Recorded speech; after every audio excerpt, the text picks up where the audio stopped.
मेरा नाम वीरेन है और आज की ये कहानी मेरी आप बीती है। मैं एक छोटे से शहर में रहने वाला एक आम सा लड़का हूँ। मुझे याद है मेरे 4th सेमेस्टर के फाइनल एग्जाम्स अभी ख़त्म ही हुए थे और एग्जाम्स के बाद 1-2 महीनों की लंबी छुट्टियाँ थी। इसलिए हर साल की तरह इस साल भी मैं अपने मामा के गांव छुट्टियाँ बिताने चला गया। मामा का गांव अंचीवाड़ी के घने जंगल में था, एक छोटा सा गांव और पहाड़ी इलाके के बीचों बीच भी। जब मैं गांव पहुंचा तो काफी खुश था। शहर से काफी दूर, ना गाड़ियों का शोर ना प्रदूषण। बस से उतरते ही मामा मुझे लेने के लिए खड़े थे, पर उनके चेहरे पर खुशी नहीं थी। उनकी आंखों के नीचे काले गड्ढे भी थे। मामा को देखते ही मैंने उनके पैर छुए और उनसे पूछा, क्या हुआ मामा जी, तबीयत ठीक नहीं है क्या? आप कुछ उदास उदास लग रहे हैं। पर मामा ने मेरी किसी बात का कोई जवाब नहीं दिया और मेरा सामान ले गांव की ओर चल दिए।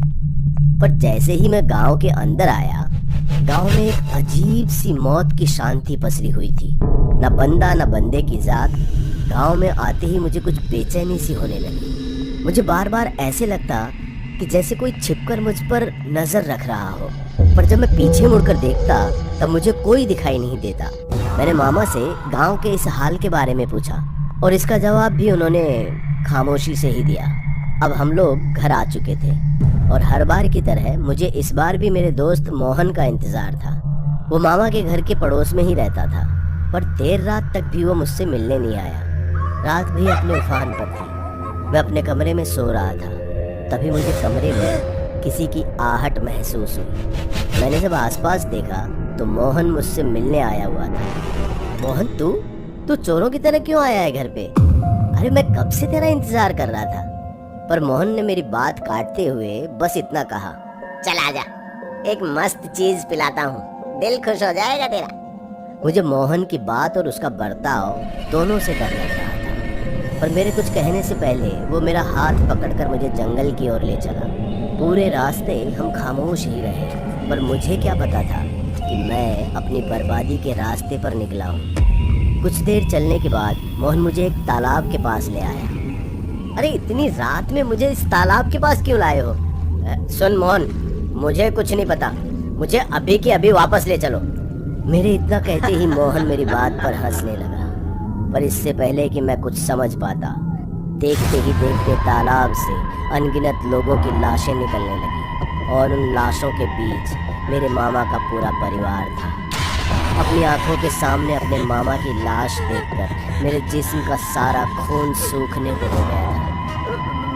मामा जी, ये आपको क्या हो गया है? मैंने अभी मामा जी से पूछा ही था कि पीछे से मोहन ने मेरी गर्दन पकड़कर मेरी छाती में चाकुओं से वार करना शुरू कर दिया और मैं तड़पते हुए अपनी एक एक सांस के लिए लड़ने लगा। मैंने मोहन का चेहरा नोच उसे अपने से दूर भी किया, लेकिन अगले ही पल मेरे मामा मुझे बालों से पकड़कर खींचते हुए तालाब के बीचों बीच ले गए और मेरी छाती पर खड़े होकर कुछ मंत्र पढ़ने लगे।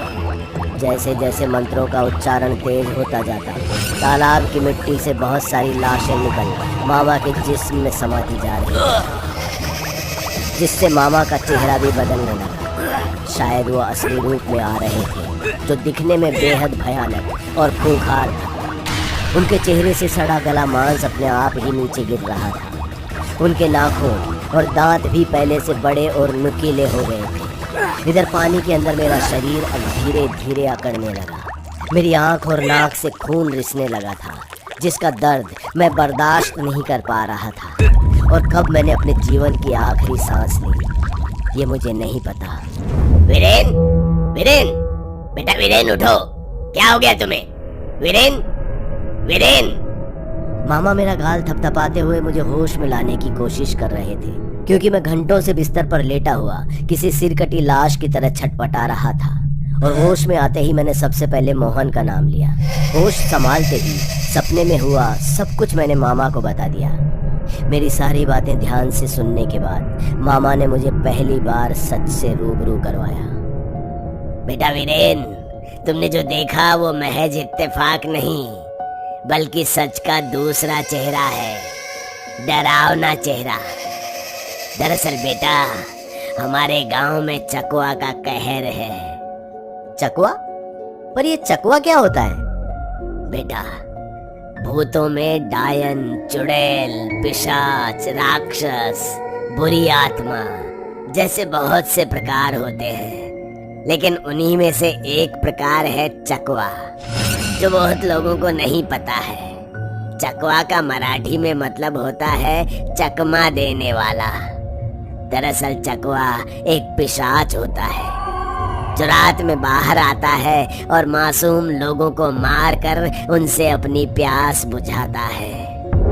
ऐसे ही एक चकवा का शिकार ये गांव भी हो चुका है बेटा। और जिस मोहन की तुम आधी रात को एक भयानक सपने से मेरी नींद खुली, वही तालाब का सपना, जहाँ एक गुफा में मामा के गांव के लोग मेरी पूजा कर रहे हैं, मुझे मालाएं पहना रहे हैं, मानो जैसे मैं उनके लिए कोई फरिश्ता हूँ। और अगले ही पल वो सभी लोग एक एक करके मेरे अंदर समाते हुए मुझे और भी शक्तिशाली बना रहे हैं, जिसके बाद मैं किसी खूंखार दानव की तरह जिंदा लोगों का नरसंहार कर रहा हूँ। और मरने के बाद सब दोबारा से जिंदा हो पूरे शहर में कत्लेआम मचा रहे थे। रातों रात मैं किसी वायरस की तरह पूरे देश में फैल चुका था। मैंने पूरी दुनिया को हमेशा हमेशा के लिए बदल कर रख दिया। रात में बस हम चकवा पिशाचों का राज होता। इंसानों का नाम लगभग इस दुनिया से मिट चुका था। जो इंसान जिंदा भी रहते वो हम पिशाचों के आगे आने की जरूरत नहीं करते कि तभी किसी ने मुझे मेरे नाम से पुकारा, वीरेन, ओ वीरेन। अपना नाम सुनकर जैसे ही मैंने होश संभाला, मैं पसीने से तर अपने ही बिस्तर पर पड़ा हुआ था और मेरे सामने मामा के साथ पूरा का पूरा गांव खड़ा था। यानी जो मैंने सपने में देखा वो सब सच था। मैं सच में इन चकवा पिशाचों का मसीहा था, जिसने इस दुनिया को हमेशा हमेशा के लिए बदल दिया। बेटा, अब समय आ गया है, हमें इस दुनिया पर राज करना है और हमारे राजा तुम हो वीरेन। ये आप क्या बोल रहे हैं मामा जी? ये सच है वीरेन, तुम भी एक चकवा पिशाच हो हमारी तरह, और नियति ने तुम्हें हमारा राजा चुना है। तुमसे पहले हमने मोहन को चुना था, तुम्हारे दोस्त मोहन को, पर उसका शरीर हमारी रूह को बर्दाश्त नहीं कर पाया। पर तुम अलग हो, तुम्हारे शरीर में जाने के बाद हमारी भूख और बढ़ जाती है और तुम दुनिया में किसी का भी रूप ले सकते हो, लेकिन तुम जितने शक्तिशाली होते जाओगे उतने ही ज्यादा बदसूरत भी दिखोगे। और मैं तो जिंदा हूँ, फिर मैं आपकी तरह चकवा पिशाच कैसे हुआ? अरे नहीं वीरेन नहीं, तुम्हारी मौत तो तालाब पर ही हो चुकी थी और तुम जो कुछ भी सपने में देखते हो वो सब कुछ हो चुका होता है या फिर होने वाला होता है, लेकिन होता सच है, सपना नहीं।